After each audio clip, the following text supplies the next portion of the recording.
ವಿದ್ಯಾರ್ಥಿಗಳೇ, ಈಗ ಅನುಕರಣ ಬರೆದು ನವೋದಯ ಚಾಲೆಂಜ್ದಾಗಿನ ಗಣಿತಗಳು ಅವ್ರಕ್ಕಿಂತಲೂ ಹೆಚ್ಚಿಗೆ ನಾವು ಉದಾಹರಣೆಗಳನ್ನು ಹಾಕಿ ತಿಳಿಸ್ತೇನೆ. ಯಾಕಂತಂದ್ರೆ ನಿಮಗೆ ಪರ್ಫೆಕ್ಟಾಗಿ ತಿಳಿಲಿಕ್ಕೆ ನಾವು 1 ಅವರ್ ಮಾದರಿ ಒಂದು ಕೊಟ್ಟಿದ್ದರಂದ್ರೆ ನಾವು 3-4 ಮಾದರಿಗಳನ್ನು ಹಾಕಿರ್ತೇವೆ. ನಾವು ಒಂದು ತಿಳಿಸಿದ ನಂತರ ನೀವೆಲ್ಲರೂ ಆ ಗಣಿತಗಳನ್ನು ಮಾಡಬೇಕು, ಫೇರ್ದಾಗ ಬರ್ಕೋಬೇಕು. ಇವೆಲ್ಲ ಏನು ಯೂಟ್ಯೂಬ್ ವಿಡಿಯೋಗಳು ಹೊಸ ಮಾಡ್ಲಿಕ್ಕೆ ನಿಮಿಷ ಒಂಥರ ಅಷ್ಟು ತೊಗೊಂಡು ನಾನು ನೀವು ಸಬ್ಸ್ಕ್ರೈಬ್ ಆಗೋದು, ಆಮೇಲೆ ಶೇರ್ ಮಾಡೋದು ಮಾಡಿರಿ, ಲೈಕ್ ಮಾಡಿರಿ. ಅಂದರೆ ಇದರಿಂದ ನಾವು ದುಡೋದಕ್ಕೆ ನಮಗೂ ಒಂದು ರೀತಿಯಿಂದ ಸಂತೋಷ ಅನ್ನಿಸ್ತದೆ. ನೀವೆಲ್ಲರೂ ಅದರ ಕಾಳಜಿ ಮಾಡಬೇಕು. ಈಗ ಈ ಅಭ್ಯಾಸದ್ದು ಮುಖ್ಯವಾದದ್ದು ಏನಂದ್ರೆ, ನವೋದಯದಲ್ಲಿ 50ರ ಎಲ್ಲ ಅಪವರ್ತನಗಳು ಯಾವುವು ಅರ್ಥ ಮಾಡ್ಕೋಬೇಕು ನೀವು. ಅಪವರ್ತನಗಳಿಂದ 50ಕ್ಕೆ ಭಾಗಿಸಲ್ಪಡುವಂಥ ಅಂಕೆಗಳು, 50ಕ್ಕೆ ಯಾವ್ಯಾವ ಅಂಕೆಗಳಿಂದ ಭಾಗ ಹೋಗ್ತದ ಅವತ್ತನ್ನೆಲ್ಲ ಬರೆಯೋದು. ಅದಕ್ಕೆ ಏನಂತಾರೆ, ಎಲ್ಲ ಅಪವರ್ತನಗಳು ಅಂತಾರೆ ಅವಕ್ಕೆ. ಅದನ್ನು ಮೊದಲು ಹೆಂಗೆ ಬರಿಬೇಕು, ಆಮೇಲೆ ಅದನ್ನು ಹೆಂಗೆ ಹಚ್ಕೋಬೇಕು ಅನ್ನೋದನ್ನು ಇಲ್ಲಿ ತಿಳಿಸ್ಕೊಂಡು ಲಕ್ಷ ಕೊಟ್ಟು ನೋಡ್ರಿ. ಇಲ್ಲಿ 50ರ ಎಲ್ಲ ಅಪವರ್ತನಗಳು 50 ಅದ. ಈಗ 50 ಅದ. ಇಲ್ಲಿ ಈ 50ಕ್ಕೆ 1ರಲ್ಲೇ ಭಾಗ ಹೋತು ಅಂದ್ರೆ ಏನಾಗ್ತದ, 1ರಲ್ಲೇ ಭಾಗಿಸಿರಿ ಏನು ಬರ್ತದ, 50 ಬರ್ತದ. 2ರಲ್ಲೇ ಭಾಗಿಸಿರಿ, ಅದನ್ನು 2ರಲ್ಲೇ ಭಾಗಿಸಿರಿ, ಅದರ ಭಾಗಲಬ್ಧವನ್ನು ಇಲ್ಲಿ ತಳಗೆ ಇಡ್ರಿ, 25ರಲ್ಲೇ ಹೋತು. 2ರಿಂದ ಭಾಗಿಸಿರಿ 25 ಬರ್ತದ. ಆಮೇಲೆ 3ರಿಂದ ಹೋಗೋದಿಲ್ಲ, 4ರಿಂದ ಹೋಗೋದಿಲ್ಲ, 5ರಿಂದ ಹೋಗ್ತದೆ. ಇಲ್ಲಿ ನೋಡ್ರಿ, 5ರಿಂದ ಭಾಗಿಸಿದಾಗ ಎಷ್ಟು ಬರ್ತದ, 10 ಬರ್ತದ. ನೋಡಿ, 51 50, 25 50, 15 50. 5 ಆದಿಂದ 6 7 8 9 10ರಲ್ಲೇ ಹೋಗ್ತದೆ. ಇಲ್ಲಿ ಮತ್ತೆ 10 ಬಂದುಬಿಟ್ಟದ. ಯಾವಾಗ ಮತ್ತೆ 10ರಲ್ಲೇ ಹೋಗ್ತದ ಅಂತಂದಾಗ ತಳಗಿನ ಬಾಜು 10 ಬಂದಿರ್ತಂದ್ರೆ ನಿಮ್ಗೆ ಎಲ್ಲ ಅಪವರ್ತನಗಳು ಮುಗಿದು ಅಂತ ತಿಳ್ಕೊಬೇಕು. ಈಗ ನೋಡ್ರಿ, ಇನ್ನೊಂದ್ಸಲ 1ರಲ್ಲೇ ಭಾಗಿಸಿರಿ 50 ಬಂತು, 2ರಲ್ಲೇ ಭಾಗಿಸಿರಿ 25 ಬಂತು, 5ರಲ್ಲೇ ಭಾಗಿಸಿದ್ರೆ 10 ಬಂತು. ಇನ್ನು ಯಾವ ಅಂಕಿದಿಂದ 50 ಭಾಗ ಹೋಗ್ತದೆ ನೀವೇ ಹೇಳ್ರಿ? ಯಾವ ಅಂಕಿದಿಂದ ಭಾಗ ಹೋಗಂಗಿಲ್ಲ. 1ರಿಂದ ಹೋಗ್ತದೆ, 2ರಿಂದ ಹೋಗ್ತದೆ, 5ರಿಂದ ಹೋಗ್ತದೆ, 5 ಆದಿಂದ 10ರಿಂದ ಹೋಗ್ತದೆ. ಇಲ್ಲಿ 10 ಬಂದುಬಿಟ್ಟದ. ಅಂದರೆ ನಿಮ್ಮ ಎಲ್ಲ ಅಪವರ್ತನಗಳು ಮುಗಿದು ಅಂತ ತಿಳ್ಕೊಂಡು ಹಚ್ಚಿಬಿಡ್ರಿ. ನಾ ಹೆಂಗೆ 1 2 ಇನ್ನೋಡ್ರಿ, ಇಲ್ಲಿ 5, ಈ 10 ಇಲ್ಲಿ ಕಂಟಿನ್ಯೂ ಮಾಡ್ರಿ, 25 ಇಲ್ಲಿ ಕಂಟಿನ್ಯೂ ಮಾಡ್ರಿ, ಆಮೇಲೆ 50 ಇಲ್ಲ. ಎಲ್ಲ ಅಪವರ್ತನಗಳನ್ನು ನಾ ಹೆಂಗೆ ಬರದ ಅನ್ನೋದು ನಿಮಗೆ ನೀವು ನೋಡಿರಿ, ನಿಮಗೆ ತಿಳಿದದ ಅಂತ ತಿಳ್ಕೊಂಡು ಈ ಉತ್ತರ ಎಲ್ಲದ 1 2 5 10 25 50 ಉತ್ತರ ಎ ಆಗ್ತದ. ನೋಡಿ, ಇಷ್ಟು ನಾ ಚಂದ ತಿಳಿಸಿ ಹೇಳಿನ. ಇನ್ನು ಮುಂದೆ 4 ಉತ್ತರಗಳನ್ನು ಬರೀದು ಬೇಡ, ಯಾಕೆ ಟೈಮ್ ಹಾಳಾಗ್ತದ. ಈಗ 81ರ ಅವಿಭಾಜ್ಯ ಅಪವರ್ತನ, ಎಲ್ಲ ಅಪವರ್ತನಗಳು ಅವಿಭಾಜ್ಯ ಅಪವರ್ತನಗಳ ಬೇರೆ, ಎಲ್ಲ ಅಪವರ್ತನಗಳ ಬೇರೆ, ನೆನ್ಪಿಟ್ಕೋರಿ. ಅವೆಲ್ಲ ಮಾದರಿಗಳನ್ನು ಹಾಕ್ತದ. ಎಲ್ಲ ಮಾದರಿಗಳನ್ನು ಹಾಕಿ ತಿಳಿಸ್ತದ. ಲಕ್ಷ ಕೊಟ್ಟು ನೋಡ್ರಿ. ನಿಮಗೀಗ ನಾವು ಒಂದು ಮೇಲೆ ನಾ ತಿಳಿಸೀನಿ. ಈಗ ಈ ಗಣಿತವನ್ನು 3 ಗಣಿತಗಳನ್ನು ಮಾಡಿ ನಿಮ್ಮ ಸರ್ಗೆ ಅಥವಾ ನಿಮ್ಮ ಪೇರೆಂಟ್ಸ್ಗೆ ತೋರಿಸ್ರಿ. ಅವ್ರ ರೈಟ್ ಹಾಕೋದು ಬಿಡೋದು. ನಾ ತಿಳಿಸಿದಿಂದ ಅವ್ರು ರೈಟ್ ಹಾಕ್ತಾರೆ, ಸರಿ ಫೇರ್ದಾಗ ಬರ್ಕೋರಿ. ಈ ವಿಡಿಯೋ ಕ್ಲಾಸದ ಉಪಯೋಗ ಏನದಂದ್ರೆ, ನೀವು ಮನೆಯೊಳಗೆ ನವೋದಯ ಗಣಿತಗಳನ್ನು ಕಲಿತು ಕೋಚಿಂಗ್ ಕ್ಲಾಸಕ್ಕೆ ಹೋಗ್ಬೋದು. ಪ್ರತಿಯೊಂದು ಕೋಚಿಂಗ್ ಕ್ಲಾಸ್ನೊಳಗೆ ಜೋಶಿ ಸರ್ ವಿಡಿಯೋ ಕೋಚಿಂಗ್ ತೊಗೊಂಡು ಏನಿ ಅಂತ ಕೇಳಬೇಕು. ಅಂದ್ರೆ ಅವ್ರಿಗೆ ಎಷ್ಟು ಖುಷಿ ಆಗ್ತದೆ ಅಂದ್ರೆ, ಹುಡುಗರು ರೆಡಿಮೇಡ್ ತಯಾರಾಗಿ ಬಂದಾವ, ನಮಗೆ ಕಲಿಸ್ಲಿಕ್ಕೆ ಹುರುಪಾಗ್ತದೆ, ಕೋಚಿಂಗ್ ಕ್ಲಾಸ್ನವ್ರಿಗೆ ಹುರುಪಾಗ್ತದೆ. ಇನ್ನು ಈ ವಯಸ್ಸಿನಾಗ ನಾವು ಕೋಚಿಂಗ್ ಕ್ಲಾಸ್ ಮಾಡ್ಲಿಕ್ಕೆ ಆಗ್ತದನ್ನು ಇಲ್ಲ. ಆದರೂ ನಾನು ಎಲ್ಲ ವಿದ್ಯಾರ್ಥಿಗಳು ಶಾಣ್ಯರಾಗಬೇಕು, ಪೇರೆಂಟ್ಸ್ ಶಾಣ್ಯರಾಗಬೇಕು, ಶಿಕ್ಷಕರು ಶಾಣ್ಯರಾಗಬೇಕು, ಆಮೇಲೆ ಹುಡುಗರು ಶಾಣ್ಯರಾಗಬೇಕು. ಶಿಕ್ಷಕರು ಮೊದಲೇ ಶಾಣ್ಯರಿರ್ತಾರೆ. ಆದ್ರೆ ಅಭ್ಯಾಸ ಯಾವುದು ನವೋದಯದ ಅನ್ನೋದು ಅವ್ರಿಗೆ ಗೊತ್ತಿರೋದು. ಅವ್ರಿಗೆ ಕೈಯಾಗ ಹೈಸ್ಕೂಲ್ ಹುಡುಗನ ಕೊಟ್ಟು ಬಿಡ್ರಿ, ರ್ಯಾಂಕಿನ ರಿಸಲ್ಟ್ ತರ್ತಾನೆ. ಕನ್ನಡ ಶಾಲೆ ಪಠ್ಯ ಪುಸ್ತಕ ನಾವು ಹೊರಪಡಿಸ್ಬಿಡ್ತಾರೆ. ಎಲ್ಲ ಗಣಿತಗಳು ಹೇಳಿ ಸರ್ವಿಸ್ ಆಗಿರ್ತವೆ. ಹಾಗೆ ನಮ್ಮ ನವೋದಯ ಅಭ್ಯಾಸ ಹೇಳಿ ಸರ್ವಿಸ್ ಆಗಿರ್ತಾರೆ. ನಾವೇನು ಅವ್ರಕ್ಕಿಂತಲ್ಲ, ನಾವೇನು ಭಾಳ ದೊಡ್ಡ ಶಾಣ್ಯರು. ಅವ್ರು 8th 9th ಪಠ್ಯ ಪುಸ್ತಕನ ಹರ್ಕೊಂಡು ಕೊಡ್ದಂಗೆ ನಿಮಗೆ ಅಭ್ಯಾಸ ಹೇಳ್ತಾರೆ. ಯಾಕೆ ಅದ್ರಾಗ ಅನುಭವ ಆಗಿರ್ತದೆ ಅವ್ರಿಗೆ. ಅದೇ ಗಣಿತ ನಮಗೆ ಬರೋದಲ್ಲ. ಕೆಲವೊಂದು ನವೋದಯ ಗಣಿತ ಅವ್ರಿಗೂ ಕಷ್ಟ ಆಗ್ತದೆ. ಈಗ ನಾವೇನು ಈ ಗಣಿತಗಳನ್ನು ಪ್ರಾಮಾಣಿಕ ಪ್ರಯತ್ನದಿಂದ ನೀವು ಅಭ್ಯಾಸ ಮಾಡಬೇಕು, ನಾವು ಕಲಿಸ್ಬೇಕು, ನೀವು ತಿಳ್ಕೊಬೇಕು, ನೀವು ಶಾಣ್ಯರಾಗಬೇಕು. ಇದರಿಂದ ಎಲ್ಲರೂ ಶಾಣ್ಯರಾಗ್ಬೋದು. ಇದು ಬ್ಯಾಂಕಿಗೆ ಸಹಿತ ಪರೀಕ್ಷೆಗೆ ಬೀಳ್ತಾವೆ.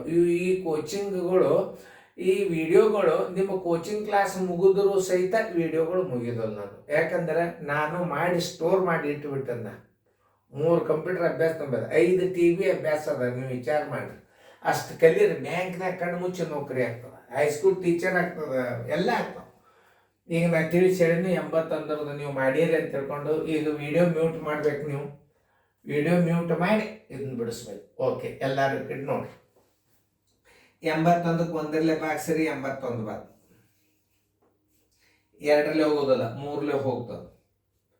3ರಲ್ಲೇ 3 2ರಲ್ಲೇ 3 7ರಲ್ಲೇ ಹೋದಿಲ್ಲ. 3ರಲ್ಲೇ 3 ಆದಿಂದ 4 5 6 6ರಲ್ಲೇ ಹೋಗ್ತದನು ನೋಡ್ರಿ. ಇಲ್ಲ 7ರಲ್ಲೇ 7 ನೋಡ್ರಿ, 7ರಲ್ಲೇ ಹೋಗ್ತದ ನೋಡ್ರಿ. ನೀವೇ 7 1ರಲ್ಲೇ 7 ಮುಂದೆ 1 11, ಆಮೇಲೆ 8ರಲ್ಲೇ 9ರಲ್ಲೇ ಹೋಗ್ತದೆ. 9ರಲ್ಲೇ ಹೋಗ್ತಂದ್ರೆ ಬಾಕ್ಸಿದ್ ಬಂದು ಬಾಗಿಲದ್ದು ಎಷ್ಟು 9 ಇರ್ತದೆ. ಇದನ್ನು ಇಲ್ಲಿ 9 9ಲೇ 81, 9 ಆದಿಂದ 10 10 ಆದಿಂದ 11 12 13 14 15 ಮುಗೀತು. 9 ಅಂದ್ರೆ ಅವಾಗ ಇದನ್ನು ಹೆಂಗೆ ಹಚ್ಬೇಕಂದ್ರೆ 2 9ಗಳು ಬಂದಾಗ ಒಂದೇ 9 ವರ್ಗ ಅಂಕಿ ಅಂತಾರೆ ಅದಕ್ಕೆ. 81 ಏನು ವರ್ಗ ಅಂಕಿ. ಹೆಂಗೆ ಹಚ್ಚೋದು? 1 3 9 27 81 ನೋಡಿ. ಇಷ್ಟು ಬಂದಿತ್ತಂದ್ರೆ ಉತ್ತರ ಕರೆಕ್ಟ್. ನಿಮ್ದು ಎ ಬರೋಬ್ಬರಿ 1 3 9 27 81 ಕರೆಕ್ಟ್ ಅದೆಲ್ಲ ಚೆಕ್ ಮಾಡ್ಕೊರಿ. ಚೆಕ್ ಮಾಡಿಕೊಂಡು ಮುಂದಿನ ಲೆಕ್ಕ ಮಾಡಿ. ಮತ್ತೆ ಇಷ್ಟು ನಾ ತಿಳಿಸಿ ಹೇಳಿದಿಂದ ಮತ್ತೆ ಮುಂದಿನ ಗಣಿತ ನೀವು ಮಾಡಿ ನೋಡ್ರಿ. ಮಾಡಿ 80ರ ಎಲ್ಲ ಅಪವರ್ತನಗಳು ಯಾವುವು ಹೆಂಗೆ ಕಂಡು ನೋಡಿ ಮಾಡೋದಾಗೆಲ್ಲ ನೋಡ್ರಿ. ಈಗ 80 ಇಟ್ಕೊಳ್ರಿ. 80 ಇಟ್ಕೊಂಡು ಎಲ್ಲ ಅಪವರ್ತನಗಳು 1ರಿಂದ ಭಾಗಿಸ್ಬೇಕು. 1ರಿಂದ ಭಾಗಿಸ್ರಿ 80 ಬಂತು. 2ರಿಂದ ಭಾಗಿಸ್ರಿ 40 ಬಂತು. 3ರಿಂದ ಭಾಗ ಹೋಗುದಿಲ್ಲ, 4ರಲ್ಲೇ ಹೋಗ್ತದೆ. 4ರಲ್ಲೇ ಭಾಗಿಸ್ರಿ 20 ಬರ್ತದ. 5ರಲ್ಲೇ ಭಾಗ ಹೋಗ್ತದೆ, 5ರಲ್ಲೇ ಭಾಗಿಸ್ರಿ 16 ಬರ್ತದ. 6ರಲ್ಲೇ ಹೋಗಲ್ಲ, 7ರಲ್ಲೇ ಹೋಗಲ್ಲ, 8ರಲ್ಲೇ ಹೋಗ್ತದ. 8ರಲ್ಲೇ ಹೋಗ್ತಂದ್ರೆ 10 ಬರ್ತದ. 8 ಆಗಿಂದ 10 ಇಲ್ಲಿ ರಿಪೀಟ್ ಆಯಿತು ಅಂದ್ರೆ ಎಲ್ಲ ಅಪವರ್ತನಗಳು ಮುಗಿದು ಅಂತ ಅರ್ಥ. ಯಾವಾಗ ನಿಮ್ಮ ಬಾಯ್ದಿಂದ ಈಗ ಇದು 10ರಲ್ಲೇ ಹೋಗ್ತದ್ರಿ ಅಂತ ನಿಮ್ಮ ಬಾಯ್ದಿಂದ ಬಂತು, 1ರಲ್ಲೇ ಹೋಗ್ತದೆ, 2ರಲ್ಲೇ ಹೋಗ್ತದೆ, 4ರಲ್ಲೇ ಹೋಗ್ತದೆ, 5ರಲ್ಲೇ ಹೋಗ್ತದೆ, 8ರಲ್ಲೇ ಹೋಗ್ತದೆ, 10ರಲ್ಲೇ ಹೋಗ್ತದೆ ಅಂತಂದಾಗ 10 ತಳಗೆ ಬಂದಿರ್ತದೆ. 10 ತಳಗೆ ಬಂತು ಅಂದ್ರೆ ನಿಮ್ಮ ಅಪವರ್ತನಗಳು ಮುಗಿದು ಅಂತ ತಿಳ್ಕೊಬೇಕು. ಹಚ್ರಿ ಬರೋಬ್ಬರಿ 1 2 4 5 8 ಇಲ್ಲಿದೆ ಕಂಟಿನ್ಯೂ ಮಾಡ್ಬೇಕು. 10 16 16 ಆದಿಂದ 20 20 ಆದಿಂದ 40 40 ಆದಿಂದ 80. ಸಂಖ್ಯೆಗಳು ಎಷ್ಟು ಅಂತ ಪ್ರಶ್ನೆ ಬೀಳ್ತಿರ್ತದೆ. 1 2 3 4 5 6 7 8 9 10 ಸಂಖ್ಯೆಗಳು ಅಂತ ಬರೀಬೇಕು.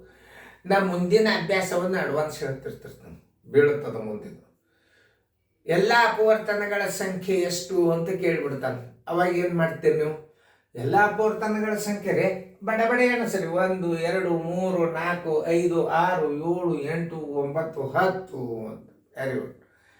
ಅದರಲ್ಲಿ ಅವಿಭಾಜ್ಯ ಅಂಕೆಗಳು ಎಷ್ಟು ನೋಡ್ರಿ. ಅವಿಭಾಜ್ಯ ಅಂಕೆಗಳು ಅಂದ್ರೆ 1 ನೋಡ್ರಿ, 2. ಈ 80ರೊಳಗೆ 2 ಅವಿಭಾಜ್ಯ ಸಂಖ್ಯೆಗಳು ಸಿಗ್ತಾವ ನೋಡ್ರಿ. ಆಮೇಲೆ ಏನು ಮಾಡ್ತಾನೆ, ಸರಾಸರಿ ಎಷ್ಟು ಅಂತ ಕೇಳ್ತಾನೆ. ಎಲ್ಲ ಅಂಕೆಗಳನ್ನು ಕೂಡಿಸಿ ಎಷ್ಟು ಅಂಕೆ ಇರ್ತಾವ ಅಷ್ಟರದಿಂದ ಭಾಗಿಸ್ಬಿಡ್ರಿ. ಉದಾಹರಣೆಗೆ ಎಲ್ಲ ಕೂಡಿಸಿರಿ 1 2 3 4 5 6 7 8 9 10ರಲ್ಲೇ ಭಾಗಿಸ್ಬಿಟ್ರೆ ಸರಾಸರಿ ಬಂದ್ಬಿಡುತ್ತೆ. ಯಾವ ಪ್ರಶ್ನೆನ ಹೆಂಗೆ ಕೇಳ್ತಿರ್ತಾನ ನಾವು ಅದನ್ನ ಹೇಳಿಕ್ಕಾಗೋದಿಲ್ಲ. ಗಣಿತರೇ ಸಣ್ಣ ಆದರೆ ಚುರುಕು. ಈಗ ನಿಮಗೆ ಗೊತ್ತಾಯ್ತು, ಅಂಥವು ಬಂದಾಗ ನಾವು ತೋರಿಸ್ತೀವಂತ. 36ರ ಎಲ್ಲ ಅಪವರ್ತನಗಳನ್ನು ಬರೆಯಿರಿ. ನೀವು ಬರೆದಿದ್ದೀರಿ ಅಂದ್ರೆ ನೀವು ನೋಡ್ಕೊರಿ. 36 ಇಲ್ಲಿ ಬರೀರಿ. 1ರಲ್ಲೇ ಭಾಗಿಸ್ರಿ 36 ಬಂತು. 2ರಲ್ಲೇ ಭಾಗಿಸ್ರಿ 18 ಬಂತು. 3ರಲ್ಲೇ ಭಾಗಿಸ್ರಿ 12 ಬಂತು.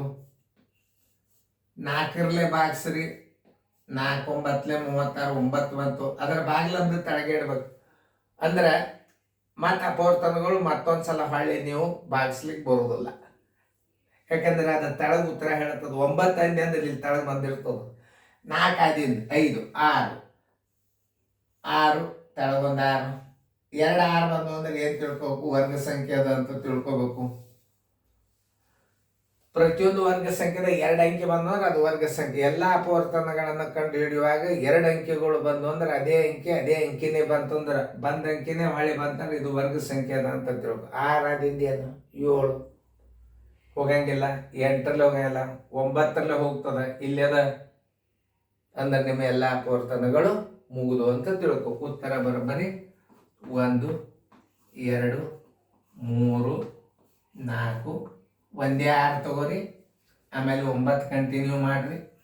9 12 12 ಆದಿಂದ 18 18 ಆದಿಂದ 36 ನೋಡ್ರಿ. ಆಮೇಲೆ 36ರ ಎಲ್ಲ ಅಪವರ್ತನಗಳ ಸಂಖ್ಯೆ ಎಷ್ಟು? ಪ್ರಶ್ನೆಯನ್ನು ಸರಿಯಾಗಿ ಅರ್ಥ ಮಾಡ್ಕೋಬೇಕು ನೀವು. ಸರ್ ಹೆಂಗೆ ತಿಳಿಸಿ ಹೇಳ್ತಿರ್ತಾರ?